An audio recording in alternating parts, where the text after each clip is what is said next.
शांति। मीठे मीठे बाबा के मीठे मीठे बच्चे कैसे हैं? बाबा की सिक्की लद्दे बच्चे कैसे हैं? आज 20 अक्टूबर 2021 की मुरली के बाबा के महावाक्य इस प्रकार हैं। मीठे बच्चे, तुम्हें योग बल से रावण दुश्मन पर जीत पानी है। मनुष्य से देवता बनने के लिए दैवी गुण धारण करने हैं। तुम्हें योग बल से रावण दुश्मन पर जीत पानी है। मनुष्य से देवता बनने के लिए दैवी गुण धारण करने हैं। आज का प्रश्न है, सभी बच्चे बाप की श्रीमत पर एक जैसा नहीं चलते हैं, क्यों? उत्तर है, क्योंकि बाप जो है उसको सभी ने एक जैसा पहचाना ही नहीं है। जब पूरा पहचानेंगे तब श्रीमत पर चलेंगे।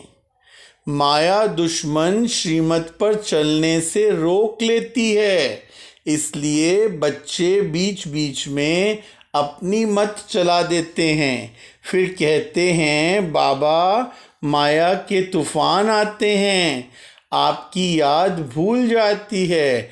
बाबा कहते हैं, बच्चे रावण माया से डरो मत, जोर से पुरुषार्थ करो तो वह थक जाएगी। आज का गीत है, ना वह हमसे जुदा होंगे। ओम शांति। तुम सिंगल आत्मा हो, हर एक कहेंगे ओम शांति। ये डबल है, इनको 2 बार कहना पड़े। ओम शांति, ओम शांति। अब बाप बैठ बच्चों को समझाते हैं, तुम यहाँ युद्ध के मैदान में बैठे हो। ऐसे नहीं कि जैसे वो लोग आपस में लड़ते हैं, ऐसे तो घर घर में लड़ते झगड़ते रहते हैं। मेजॉरिटी की बात की जाती है। नंबर 1 है देह अभिमान, सेकंड है काम। अभी तुम याद के बल से 5 विकारों रूपी रावण पर जीत पाते हो। याद का बल है तो तुम गिरेंगे नहीं। तुम्हारी एक रावण से ही युद्ध है। वहाँ तो अनेक प्रकार की बातें होती हैं, यहाँ एक ही बात है, तुम्हारी युद्ध है ही रावण के साथ। तुमको सिखलाने वाला कौन है? पतित पावन भगवान। वह है ही पतित से पावन बनाने वाला। पावन अर्थात देवता। तुम विश्व के मालिक बनते हो। ये कोई मनुष्य समझते नहीं कि रावण द्वारा तुम पतित बने हो। बाप ने समझाया है, इस समय सारी दुनिया में रावण का राज्य है। वैसे राम राज्य होता है सतयुग त्रेता में, तो भी सारी दुनिया में कहेंगे, परंतु वहाँ इतने मनुष्य नहीं होते। तुम विश्व का राज्य ले रहे हो योग बल से। हमने स्वर्ग में आधा कल्प राज्य किया, फिर रावण का शाप मिलने से उतरते हैं। उतरने में टाइम तो लगता है, 84 पौड़ी सीढ़ी उतरनी पड़ती है। चढ़ती कला में पौड़ियाँ तो हैं नहीं। अगर पौड़ियाँ हों तो सेकंड में जीवन मुक्ति कैसे कहा जाए? कहाँ तुमको 2500 वर्ष उतरने में लगते हैं और कहाँ तुम थोड़े ही वर्षों में चढ़ती कला में आ जाते हो। तुम्हारा है योग बल, उनका है बाहुबल। द्वापर से लेकर उतरते हैं, फिर बाहुबल शुरू होता है। सतयुग में मारने की बात हो नहीं सकती। कृष्ण के लिए जो दिखाया है,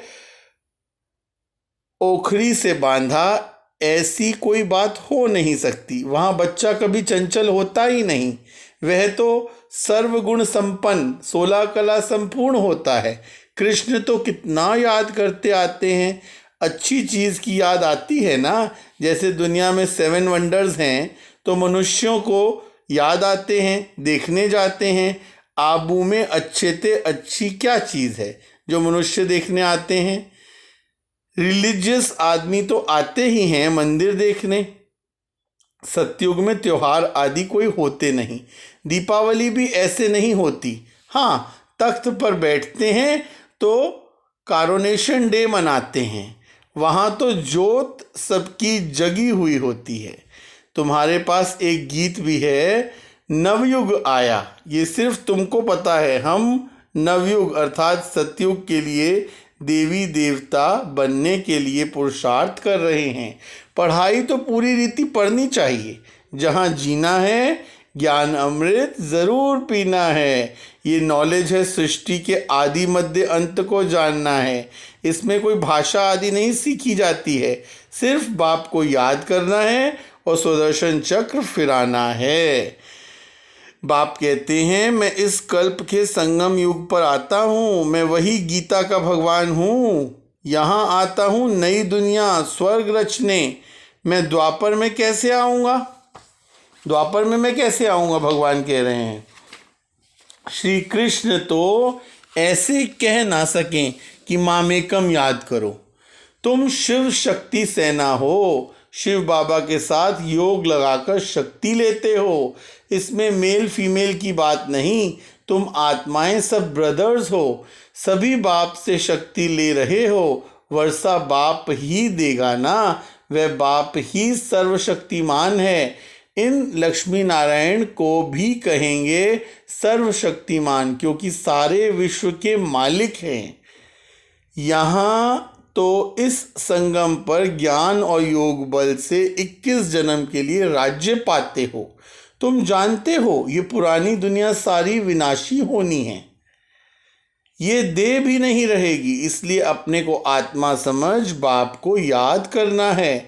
बाबा बाबा कहना सीखो। जैसे जिस्मानी बच्चों को सिखाया जाता है तो वह उसी बाप को याद करते हैं। अभी रूहानी बाप तुम बच्चों को कहते हैं हे बच्चे ये नई बात है। बाप कहते हैं अब मुझ रूहानी बाप को याद करो, क्योंकि वापस घर चलना है। आत्मा तो अविनाशी है, शरीर विनाशी है, तो ताकत वाला कौन ठहरा? शरीर आत्मा के आधार पर चलता है। आत्मा चली जाती है तो शरीर को आग में जलाना पड़ता है। आत्मा तो है ही अविनाशी, वह बिंदी की बिंदी ही है। उस आत्मा को कोई भी नहीं जानते हैं। राजयोग सिखलाने वाला है ही वह बाप। बाकी बैरिस्टर वकील इंजीनियर आदि तो चले आते हैं। यहाँ बनना है मनुष्य से देवता। हैं वहाँ भी मनुष्य, परंतु उनको देवता कहा जाता है। देवता कहा जाता है, देवता अर्थात देवी गुण धारण करने वाले। तुमको पुरुषार्थ कर ऐसा देवी गुणों वाला बनना है। ये है एम ऑब्जेक्ट। तुम जानते हो इन देवताओं में कौन से गुण हैं, ऐसा हमको बनना है। जो मेहनत बहुत करेंगे वह राजा रानी बनेंगे। जो मेहनत बहुत करेंगे वह राजा रानी बनेंगे। जो बहुतों को नॉलेज देंगे वह हर एक अपनी दिल से समझ सकते हैं। आत्मा कहती है हम बेहद बाप का बन ही जाऊंगा, उन पर वारी जाऊंगा, कुर्बान जाऊंगा। मेरे पास है सब वारी जाऊंगा। शिव बाबा तो मिल गया तो बाकी क्या? तुम जानते हो कि शिव बाबा की श्रीमत से स्वर्ग बनता है, आसुरी रावण की मत से तो नरक बनता है। अब फिर से स्वर्ग बनना है श्रीमत से। जरूर जो कल पहले आए होंगे वही आएंगे। तुम जानते हो देवी देवता धर्म की निशानियां तो हैं। बरोबर देवी देवताओं का राज्य था। 5000 वर्ष की बात है। तुम सिद्ध कर बतलाते हो ये 5000 वर्ष का चक्र है। इसमें 4 युग हैं। हर एक युग की आयु 1250 वर्ष है। उन्होंने तो लाखों वर्ष लगा दिए हैं। रहना भी अपने ग्रस्त में है, परंतु दुश्मन माया ऐसी है जो श्रीमत पर चलने से रोक लेती है। कहते हैं बाबा माया के तूफान बहुत आते हैं, माया आपकी याद भुला देती है। हाँ, पुरुषार्थ जोर से करते करते फिर आखिरीन माया भी थक जाएगी। जब हम पुरुषार्थ ज़्यादा से ज़्यादा करेंगे, अधिक प्रयास करेंगे, तो माया भी हमारे आगे झुक जाएगी, थक जाएगी। माला भी 8 की है। मुख्य 8 रत्न हैं। 8 तो हैं जोड़ी, नवरत्न बीच में शिव बाबा को रखते हैं। कोई तो लाल है, कोई तो लाल बनाते हैं, कोई सफ़ेद। अब शिव बाबा तो है बिंदी, बिंदी लाल नहीं होती, बिंदी तो सफ़ेद ही होती है। वह बहुत सूक्ष्म है, दिव्य दृष्टि से के सिवाय कोई देख ना सके। डॉक्टर आदि कितनी कोशिश करते हैं देखने की, परंतु देख ना सकें, क्योंकि अव्यक्त चीज़ है ना। इसलिए पूछा जाता है, तुम कहते हो हम आत्मा हैं, अच्छा आत्मा को कब देखा है? अपने को ही नहीं देख सकते तो बाप को कैसे देख सकेंगे? आत्मा को जानना है कि कैसे उनमें पाठ भरा हुआ है, ये बिल्कुल ही कोई नहीं जानते। सब धर्मों का विनाश, एक धर्म की स्थापना हो रही है। ये शिव बाबा का भंडारा है, इससे तुमको पवित्र भोजन मिलता है। ब्राह्मण ब्राह्मणियां ही बनाते हैं, इसलिए इनकी महिमा अपरंपार है। इससे तुम पवित्र बन पवित्र दुनिया का मालिक बनते हो, इसलिए पवित्र भोजन अच्छा है। जितना तुम ऊंच होते जाएंगे उतना भोजन भी शुद्ध तुमको मिलेगा।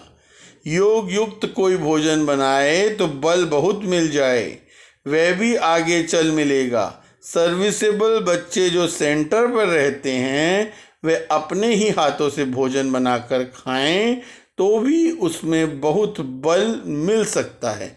जैसे पवित्रता स्त्री पति के बगैर, पतिव्रता स्त्री पति के बगैर किसी को याद नहीं करती, ऐसे तुम बच्चे भी याद में रहकर बनाओ, खाओ तो बहुत बल मिलेगा। बाबा की याद में रहने से तुम विश्व की बादशाही लेते हो। बाबा राय तो देते हैं, परंतु अभी किसी की बुद्धि में नहीं आता, आगे चल हो सकता है। कहेंगे हम अपने हाथ से योग युक्त हो भोजन बनाते हैं तो सबका कल्याण हो जाए। बाप बच्चों को हर प्रकार की मत देते हैं ना। बाबा अपना मिसाल देते हैं। भक्ति मार्ग में हम नारायण के चित्र को बहुत प्यार करते थे, बस उनको याद करने से आंसू आ जाते थे, क्योंकि उस समय वैराग्य था ना।